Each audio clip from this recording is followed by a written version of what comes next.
नमस्ते। मैं ज्योति नाइक। हम अपनी ज़िंदगी में परिवार के लिए, अपनों के लिए करते करते खुद को भूल जाते हैं और इतना ज़िंदगी के भागदौड़ में बिज़ी हो जाते हैं कि हमने भी कभी कुछ सपने देखे थे या हम भी कुछ बनना चाहते थे, ये सब बहुत पीछे छूट जाता है और हम अपनी समस्याओं को सुलझाते सुलझाते आगे बढ़ते जाते हैं। तो कुछ इन्हीं विचारों के ऊपर आज की मेरी ये रचना है और उसका शीर्षक है खुद को लिखूं।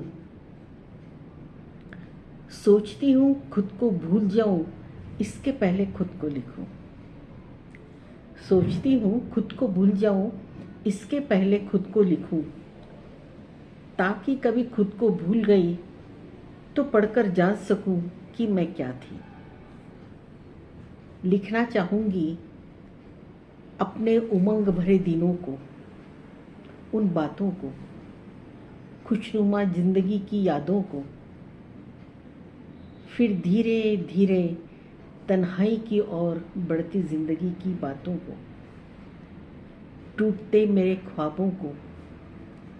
लिखना चाहूँगी उन ख्वाबों के बारे में जो केवल ख्वाब ही रह गए।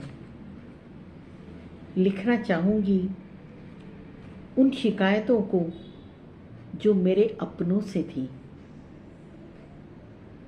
और उनसे मिले दर्द को लिखना चाहूँगी।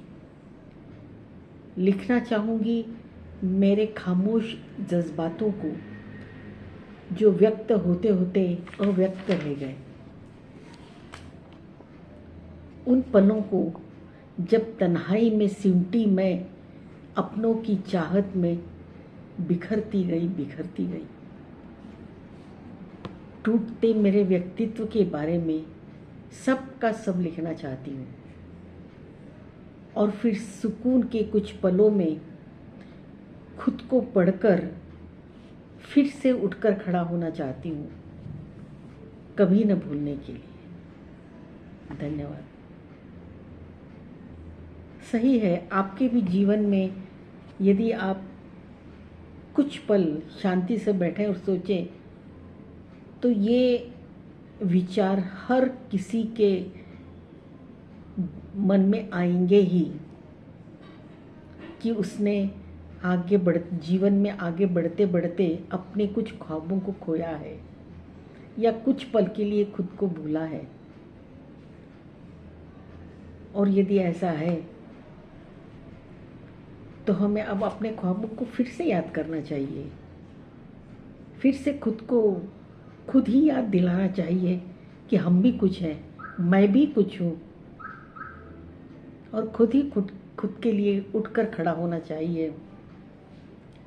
पूरे नहीं तो कम से कम कुछ ख्वाबों को पूरा करना चाहिए, ताकि कभी ज़िंदगी में फिर पलट कर देखने का वक्त आए तो ये निराशा न हो कि अरे ज़िंदगी में आगे बढ़ते बढ़ते हम खुद को तो भूल ही गए।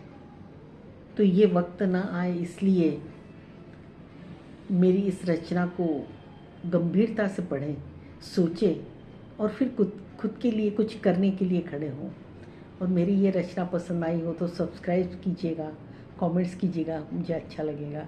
धन्यवाद।